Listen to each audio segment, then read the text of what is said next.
Bienvenue dans cette exploration des sources. Aujourd'hui, on plonge dans une idée, comment dire, assez audacieuse, non? Oui, carrément surprenante même. Et si le grand saut évolutif, celui qui nous a fait passer d'hominidés à humains modernes, si ce n'était pas juste le feu ou les outils? Mais aussi des champignons. Exactement, des champignons hallucinogènes.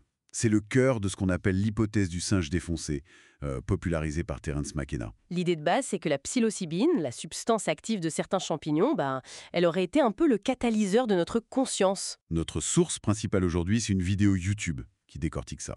Une hypothèse fascinante, mais bon, très controversée, on va le voir. Tout à fait. Notre mission, c'était le vrai du faux, regarder les arguments et voir ce que la science en dit vraiment. Allez, on y va. Alors, McKenna, dans son livre Food of the Gods, il imagine ça il y a à peu près 2 millions d'années. Mhm.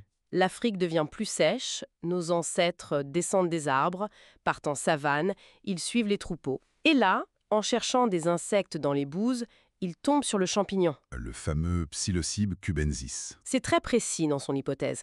Et à partir de là, il imagine différents effets selon la dose. Ah oui, quel genre d'effet? À faible dose, il postule une meilleure acuité visuelle. Pour détecter des contours, tout ça, un avantage pour la chasse selon lui. Il cite d'anciens travaux, ceux de Roland Fischer, D'accord. Et à dose moyenne? stimulation sexuelle. Donc avantage pour la reproduction, logique dans son scénario. Et si la dose est forte, là ça change tout. C'est l'idée, oui. Dissolution de l'ego, cohésion de groupe renforcée, l'émergence des rituels, de la religion, et même du langage, de l'art. Une sorte de clé neurologique, quoi. Carrément. Et plus récemment, il y a Paul Stamets, le mycologue, qui a remis ça sur le tapis. Il a dit que c'était une hypothèse très plausible. Oui, plausible pour expliquer le doublement rapide de la taille du cerveau humain à cette période. L'intervention de Stamets a redonné de la visibilité à l'idée, c'est sûr. Mais j'imagine que c'est là que ça se corse, scientifiquement parlant. Exactement. C'est là qu'il faut vraiment regarder les faits de près. Et d'abord, un point important. C'est une hypothèse, pas une théorie scientifique validée, hein. Ok, alors allons-y. Les faits. Le contexte d'abord. L'environnement, la chronologie. Alors oui, l'Afrique s'asséchait, mais nos ancêtres étaient déjà en partie dans des milieux ouverts bien avant 2 millions d'années. Ce n'était pas nouveau, ni le seul facteur. Mais bon, oui, ces champignons existaient sûrement. Et l'histoire de la meilleure vue. Ah, ça, les études de Fischer que McKenna cite, en fait, elles portaient sur la perception de l'espace, ces distorsions sous psychédéliques, pas sur une amélioration mesurable de la vision. Aucune étude sérieuse évaluée par le père ne montre ça. Au contraire, la psilocybine, ça altère la vision. Ah d'accord. Fischer lui-même doutait que ça puisse donner un avantage pour survivre. Bon. Et l'argument choc, la taille du cerveau qui double. Alors là, c'est plus complexe. L'augmentation du cerveau, ça s'est fait sur 3 millions d'années, pas d'un coup, et chez plein d'espèces différentes. Habilis, Erectus, Néandertal, nous. Et pas qu'en Afrique, sur plusieurs continents. Donc c'est pas lié à un seul champignon africain. C'est très peu probable. D'autres facteurs sont bien mieux documentés. La cuisson des aliments, la viande, la vie sociale plus complexe, les outils. D'ailleurs, notre cerveau a même un peu diminué depuis 20 000 ans. Ah ouais. Donc même cet argument fort du cerveau, il tient pas vraiment face aux autres explications. C'est un peu la douche froide pour l'hypothèse. C'est ça. Mais le point le plus faible, vraiment le point fondamental, c'est l'héritabilité. Comment ça se transmet? L'évolution, la sélection naturelle, ça agit sur les gènes. Oui. Les effets d'une substance, même si on en prend souvent, c'est temporaire. Ça ne change pas l'ADN on transmet à ses enfants. Penser le contraire, c'est une vision lamarckienne, l'idée que l'acquis peut devenir inné génétiquement. Et ça, en biologie de l'évolution, c'est dépassé depuis longtemps. Donc, en gros, même si nos ancêtres avaient eu des tripes incroyables, ça n'aurait pas pu s'inscrire dans nos gènes et influencer notre évolution biologique directe. Voilà. On n'a aucune preuve directe. Pas de fossiles, pas de gènes spécifiques, pas d'artefacts qui montreraient un usage très ancien, très répandu, et qui aurait causé un changement biologique majeur. Les paléoanthropologues sérieux, comme John Hawkes ou Alice Aguado, ils trouvent ça spéculatif, un peu simpliste même. D'accord. Donc, l'impact sur l'évolution biologique, ça semble mal parti. Mais est-ce que ça veut dire que les champignons n'ont joué aucun rôle?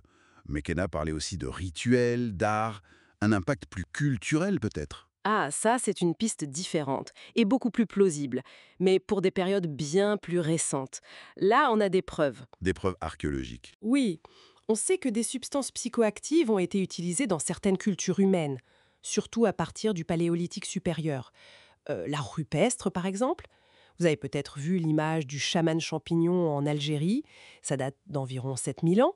Ça suggère fortement un lien avec des états modifiés de conscience. Le chamanisme, ce genre de choses, hein. Exactement.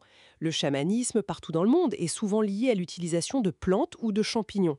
C'était des outils sacrés, hein, pour les rituels, pour souder le groupe, pour les guérisons, pour contacter les esprits, transmettre les mythes. D'accord. Amanda Fielding, une chercheuse, note d'ailleurs que les motifs un peu psychédéliques, on les retrouve souvent dans l'art ancien. Mais attention, hein, Oui, faut pas idéaliser. Toutes ces substances ne sont pas anodines, certaines, comme le datura par exemple, sont très dangereuses. bien sûr. Donc, si on résume, l'idée un peu romanesque du champignon qui nous aurait rendus humains biologiquement, ça tient pas vraiment la route scientifiquement. Non, les preuves manquent cruellement. Ça reste une histoire séduisante. Mais une histoire.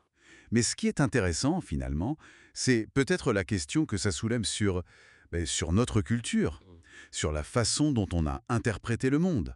Tout à fait. L'hypothèse de McKenna comme explication biologique, elle est fragile, mais elle pointe vers quelque chose de fascinant. Comment notre cerveau, notre chimie interne interagit avec notre environnement pour créer la culture, la spiritualité, l'art. Les psychédéliques n'ont peut-être pas causé notre évolution, mais ils ont très bien pu aider à façonner certaines de nos cultures. Il faut donc bien séparer le récit, qui est accrocheur, des preuves scientifiques qui sont quasi inexistantes pour l'aspect évolutif direct. L'histoire de notre évolution est bien plus ben, compliquée et multifactorielle. Exactement. Et peut-être une dernière petite chose à méditer. Oui, Même si on écarte l'impact direct sur la taille du cerveau ou les gènes, est-ce que ces substances qui modifient quand même la pensée, la perception, est-ce qu'elles n'ont pas pu jouer un rôle plus subtil, plus diffus dans l'émergence de certains types de pensées symboliques ou de structures sociales, bien avant les preuves archéologiques qu'on a? C'est une influence difficile à prouver, c'est sûr, mais peut-être pas totalement inexistante. Ça laisse songeur sur la fabrique de nos cultures humaines.